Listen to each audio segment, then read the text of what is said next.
एक बार फिर से फर्स्ट मियोटिक डिवीजन की अभी तक की स्टेजेस को रिवाइज कर लें, जिससे कि हम आगे मेटाफेज 1 की स्टेज को समझ सके। तो हमने देखा था कि जो फर्स्ट मियोटिक डिवीजन है मियोसिस का, उसमें जो प्रोफेज 1 की स्टेज है वो सबसे लॉन्गेस्ट स्टेज है और इसमें 6 सब स्टेजेस हैं, जिसमें सबसे पहले वाली जो स्टेज थी वो प्रोलेप्टोटिन और प्रोलेप्टोनिमा स्टेज कहते हैं इसे। और इस स्टेज में जो क्रोमोसोम्स हैं वो अनकॉइल्ड हो जाते हैं और बहुत ही ज़्यादा थिन, लॉन्ग और इलोंगेटेड होंगे और बिल्कुल धागे की तरह के दिखाई देते हैं। तो ये हमने देखा था प्रोलेप्टोटिन स्टेज में। इसके बाद हमने देखा था लेप्टोनिमा स्टेज और लेप्टोटिन स्टेज। इस स्टेज में हमने देखा था कि जो क्रोमोसोम्स है वो बहुत ही ज़्यादा अनकॉइल्ड हो जाएंगे और वो न्यूक्लियस में बिल्कुल एक धागे की तरह के वो फैले रहते हैं। जैसा कि इस फिगर में आप लोगों को दिखाई दे रहा है, जो ये क्रोमोसोम है आपको दिखाई दे रहे हैं धागे की तरह के, ये क्रोमोसोम इसमें न्यूक्लियस के अंदर फैले हुए हैं। तो ये स्टेज आपने देखी थी लेप्टोटिन स्टेज में।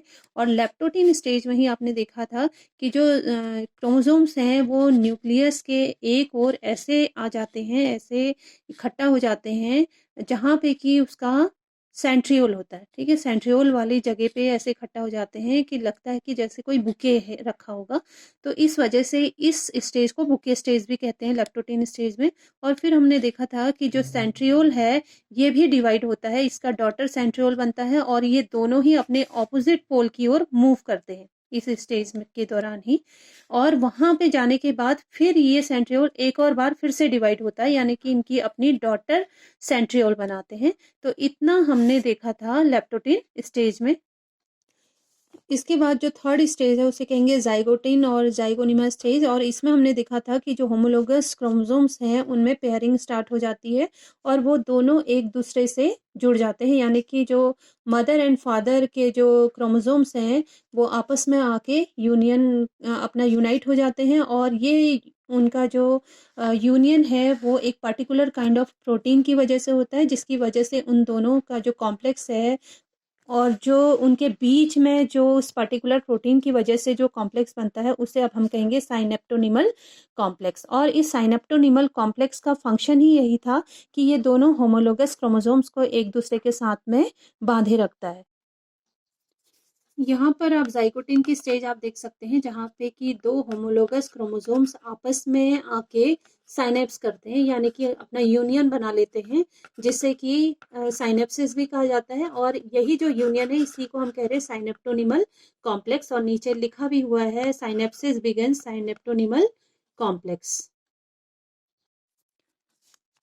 जाइगोटिन स्टेज से ही जब होमोलोगस क्रोमोसोम्स में साइनेप्स हो जाता है तो उस स्टेज का बनना ही इस स्टेज का एंड है। और जो जाइगोटिन स्टेज से नेक्स्ट स्टेज में जाने का ये साइन है, यानी कि इस स्टेज के बाद जो नेक्स्ट पैकेटिन वाली जो स्टेज है उसमें सेल चली जाएगी फिर। ठीक है, जहां से साइनेप्सिस हो जाएगा होमोलोगस क्रोमोसोम में। और इस स्टेज को डायरेक्ट स्टेज या फिर बाइवेलेंट और टेट्राड और क्वाड्रीवेलेंट स्टेज भी इसको कहा जाता है, क्योंकि जो क्रोमोसोम्स हैं वो कुछ डायड दिखते हैं, या वो बाइवेलेंट भी कह सकते हैं उनको आप, या फिर आप उनको टेट्राड कह सकते हैं या क्वाड्रीवेलेंट भी कह सकते हैं, जैसे कि इस फिगर में आप लोगों को दिखाया गया है। डायड में देखिए आपको जो इस स्टेज में जो क्रोमोसोम्स हैं उसमें जो सिस्टर क्रोमैटिड्स हैं उसका एक और कॉपी आपको दिखाई देगी। ठीक है, और एक और कॉपी यानी कि एक और दो, इस वजह से इसको कह रहे हैं डायड। और ये होमोलोगस क्रोमोसोम्स हैं। या फिर टेट्राड कहेंगे, टेट्राड यानी कि होमोलोगस कॉपी होना, या फिर जो क्रोमैटिड्स हैं उनकी एक और कॉपी होना, यानी कि देखिए 1 2 3 4। या फिर इस स्टेज को ही हम क्या कहेंगे, टेट्राड, या इसे बाइवेलेंट भी कहते हैं। A pair of homologous chromosome जहाँ पे होगा उसे हम कहेंगे, उस टर्म के लिए यूज करेंगे हम बाइवेलेंट। तो इस तरह की स्टेज आपको जो इसकी जाइगोटिन वाली स्टेज है उसमें आपको ये सब स्टेजेस दिखाई देती हैं। ज़ाइगोटिन इसके स्टेज के बाद आपने देखा था जो फोर्थ जो स्टेज थी वो थी पैकेटिन, और पैकेटिन में हमने देखा था जो साइनेप्टोनिमल कॉम्प्लेक्स है वो बनने के साथ-साथ इसमें एक और रिकॉम्बिनेशन नोड्यूल भी बन जाता है। तो ये रिकॉम्बिनेशन नोड्यूल उन जगहों पे बनता है इन होमोलोगस क्रोमोसोम्स में जहाँ-जहाँ पे क्रॉसिंग ओवर होनी होती है, ठीक है? तो ये रिकॉम्बिनेशन जो नोड्यूल है इसमें इसका जो मेन फंक्शन है ये एंजाइमेटिक मशीनरी है ये, जिसकी वजह से जो क्रॉसिंग ओवर है वो फैसिलिटेट होता है। तो ये इस पैकेटिन स्टेज की खासियत है।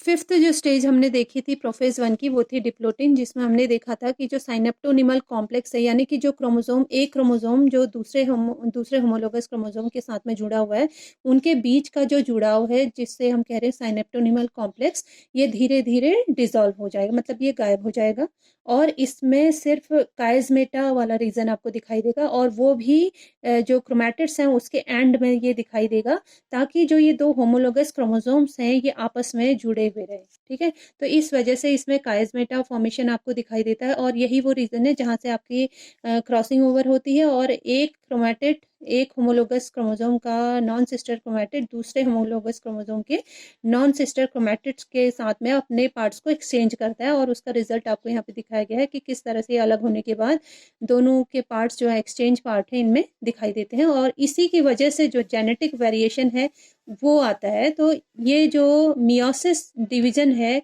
इसका मेन जो सिग्निफिकेंस है वो यही है कि इसमें जेनेटिक वेरिएशन आने के बहुत ज़्यादा चांसेस होते हैं और इस तरह का सिर्फ सेक्सुअल रिप्रोडक्शन में ही पॉसिबल है, यानी कि जो सेक्सुअली रिप्रोड्यूस करते हैं जो एनिमल्स उनमें पॉसिबल है, क्योंकि ये फर्टिलाइजेशन के पहले की प्रोसेस है, यानी कि जो जाइगोट फॉर्मेशन है उसके पहले की प्रोसेस है जहाँ पे कि गैमिट फॉर्मेशन होगा और जो गैमिट्स होंगे उनमें वेरिएबल जीनोम होगा, ठीक है? और वो वेरिएबल जीनोम होने के का कारण ही मियोसिस है। डिप्लोटिन की स्टेज के बाद जो सिक्स्थ स्टेज है उसे कहेंगे डाइकाइनेसिस, जिस इसमें हमने देखा था ये मियो मियोटिक प्रोफेज 1 की फाइनल स्टेज है और इसमें स्पिंडल फाइबर बन चुके होते हैं और क्रोमोसोम्स जो हैं अपने आप को सेपरेशन के लिए तैयार कर चुके होते हैं। न्यूक्लियोलस एनओआर से डिटैच हो जाएगा और उसके बाद ये डिसअपेयर हो जाएगा। इसी तरह से न्यूक्लियर एनवलप यानी कि जो न्यूक्लियस की जो न्यूक्लियर मेम्ब्रेन है वो भी ब्रेक हो जाएगी बीच में से, ठीक है? और इसके अलावा जो इंटरमीडिएट काइजमेटा है यानी कि जो नॉन सिस्टर क्रोमैटिड्स के बीच में अगर काइजमेटा बना हो तो उसका टर्मिनलाइजेशन हो जाता है।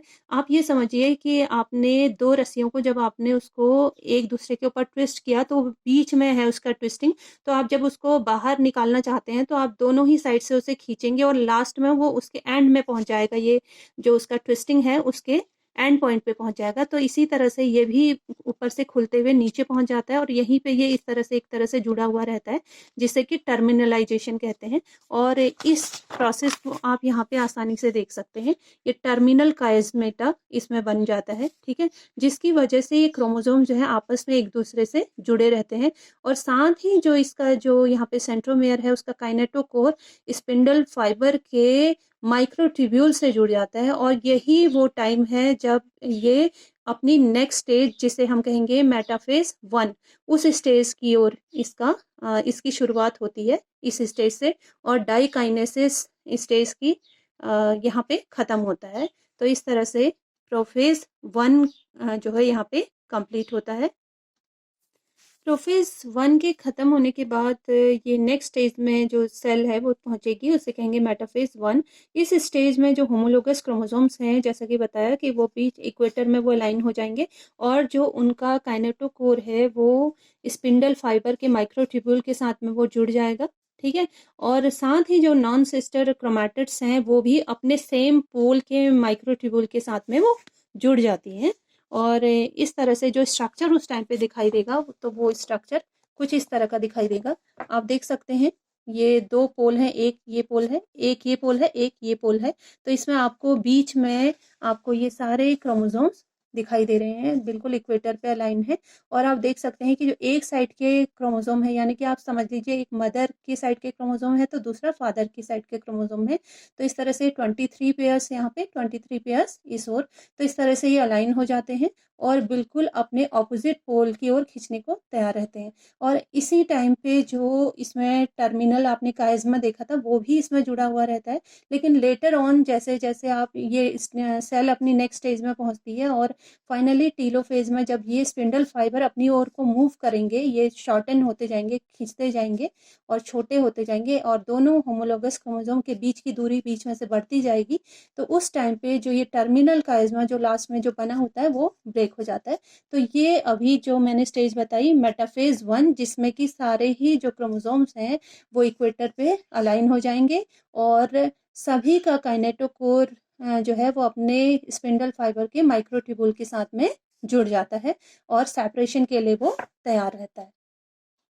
इस फिगर में आप देख सकते हैं कि किस तरह से जो होमोलोगस पेयर है मेटाफेज की स्टेज में किस तरह से एक दूसरे से जुड़े हुए हैं और ये इनका जो जुड़ाव है इस काइज़मेटा की वजह से है। और यहाँ पे आपको दिखाई दे रहे हैं माइक्रोट्यूब्यूल और ये जो है काइनेटोकोर के साथ में सिस्टर क्रोमैटिड्स के काइनेटोकोर के साथ में ये जुड़े हुए हैं। तो ये मेटाफेज की स्टेज है और ये जो मेटाफेज की स्टेज है ये इसी में बहुत सारे साइटोलॉजिकल इवेंट्स होते हैं और यही जो है मेंडल्स का लॉ ऑफ इंडिपेंडेंट असॉर्टमेंट को ये शो करता है। ठीक है, तो इसी वजह से जो ऑर्गेनिज्म है उनमें जेनेटिक वेरिएशंस होने के चांसेस बहुत ज़्यादा रहते हैं मियोसिस के दौरान। और इस दौरान जो भी जेनेटिक वेरिएशंस होते हैं तो इस तरह के जब गैमेट्स आपस में जब जाइगोट फॉर्म करेंगे तो उसमें जो नई रेस है उसमें चेंजेस आने के पूरे चांसेस होते हैं। तो ये मेन जो बेनिफिट है मियोसिस का वो सेक्सुअली रिप्रोड्यूसिंग एनिमल्स में ये है। मेटाफेज 1 के बाद की जो नेक्स्ट स्टेज है उसे कहेंगे एनाफेज 1 और इस एनाफेज 1 में जो होमोलोगस क्रोमोसोम्स जो अभी तक एक दूसरे के पास थे साइनेप्टोनीमल कॉम्प्लेक्स की वजह से या काइज़मेटा की वजह से या फिर कोहेसन प्रोटीन की वजह से तो धीरे धीरे ये कोहेसन प्रोटीन जो है आगे जाके डिसअपेयर हो जाता है क्योंकि जो इसका काइनेटोकोर है वो स्पिंडल फाइबर के साथ में जुड़ जाते हैं दोनों ही होमोलोगस क्रोमोसोम के अपने अपने पोल के स्पिंडल फाइबर के माइक्रोट्यूबुल के साथ में। तो दोनों ही पोल से इन दोनों क्रोमोसोम्स को अपनी अपनी ओर को खींचा जाता है। ठीक है, जिसकी वजह से जो ये इनका बीच का जो जुड़ाव है या फिर जो इनका टर्मिनल काइज़्मा है वो ब्रेक हो जाता है।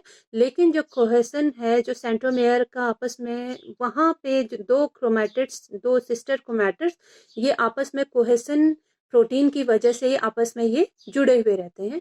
तो हम कह सकते हैं कि जो एनाफेज स्टेज में है ये जो क्रोमोसोम्स हैं ये आपस में एक दूसरे से सेपरेट हो जाते हैं। तो यही वो प्रोसेस है, बल्कि कहना चाहिए कि जो मेटाफेज की स्टेज है वहीं से एक तरह से रिडक्शन डिवीजन हो जाता है।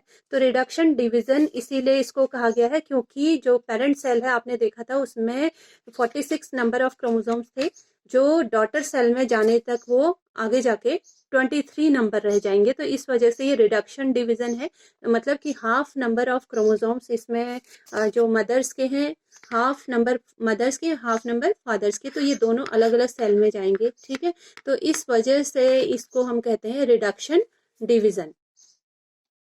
यहाँ पे आपको एनाफेज की स्टेज दिखाई गई है। आप देख सकते हैं किस तरह से जो होमोलोगस क्रोमोसोम्स थे दोनों ही हाफ हाफ पार्ट में दोनों अपने अपने पोल की ओर खींचे चले जाते हैं इसमें। ठीक है, तो ये स्टेज आपको एनाफेज स्टेज में दिखाई देती है। सो स्टूडेंट्स याद रखें कि जो एनाफेज 1 की जो स्टेज है उसमें एक्चुअल रिडक्शन और डिसजंक्शन होता है क्रोमोसोम्स का और इसी की वजह से जो क्रोमोसोम नंबर है वो यहीं से शुरुआत हो जाती है उनके हाफ होने की या हैप्लॉइड नंबर में कन्वर्ट होने की प्रोसेस इसी स्टेज से स्टार्ट हो जाती है। मियोसिस 1 के बाद की जो मियोसिस 1 में एनाफेज 1 के बाद की जो स्टेज है उसे हम कहेंगे टेलोफेज और इस फेज में एनवलप न्यूक्लियर एनवलप या तो बनेगा या नहीं बनता है। ठीक है, और साथ ही ये जो क्रोमोसोम्स हैं वो दोनों अपने अपने पोजीशन पे मूव कर जाते हैं, यानी कि अपने अपने पोल पे मूव कर जाते हैं, और बीच में जो न्यूक्लियस है उसमें एक तरह से, या जो सेल है उसमें बीच में एक ग्रूविंग सी फॉर्मेशन हो जाती है, और ये सेल जो है नेक्स्ट अपनी स्टेज में पहुंचेगी जिसे कहेंगे साइटोकाइनेसिस, जहाँ पे कि जो सेल का जो साइटोप्लाज्म है वो डिवाइड होगा और इस तरह से 2 हैप्लॉइड सेल्स बनती हैं। इसके बाद यही सेल जो है अपनी नेक्स्ट स्टेज, जिसे इंटरकाइनेसिस की स्टेज कहेंगे, उसमें पहुंचती है, और ये इंटरकाइनेसिस की स्टेज जो है कुछ स्पीशीज में बहुत ही शॉर्ट होती है, या ये इंटरकाइनेसिस की स्टेज जो है मियोसिस के या फिर जो सेकंड सेल डिवीजन है मियोसिस का, उसमें जाने के पहले की बहुत ही छोटी स्टेज है, ठीक है। और एनिमल्स में इस स्टेज को हम आइडेंटिफाई कर सकते हैं सेकेंडरी स्पर्मेटोसाइट और सेकेंडरी oocyte स्टेज से, ठीक है। जो सेकेंडरी स्पर्मेटोसाइट स्टेज है या सेकेंडरी oocyte स्टेज है गैमेटोजेनेसिस के दौरान, उसे हम इंटरकाइनेसिस की स्टेज कह सकते हैं। और इस फेज में किसी भी तरह का सिंथेसिस फेज नहीं होगा, यानी कि डीएनए रेप्लिकेट नहीं होगा। कहने का मतलब है जो सेकंड सेल डिवीजन होगा मियोसिस का, उसमें किसी भी तरह का सिंथेसिस फेज नहीं होगा, डीएनए फिर से रेप्लिकेट नहीं होगा। तो ये मियोसिस की खासियत है। सो स्टूडेंट्स, आज के लिए इतना ही। नेक्स्ट वीडियो में हम देखेंगे मियोसिस 2, और उसके बाद हम जानेंगे कि मियोसिस 2 के दौरान क्या होता है और किस तरह से मियोसिस 2 की स्टेज के साथ ही मियोसिस कंप्लीट होती है। और तब तक के लिए थैंक यू, बाय बाय।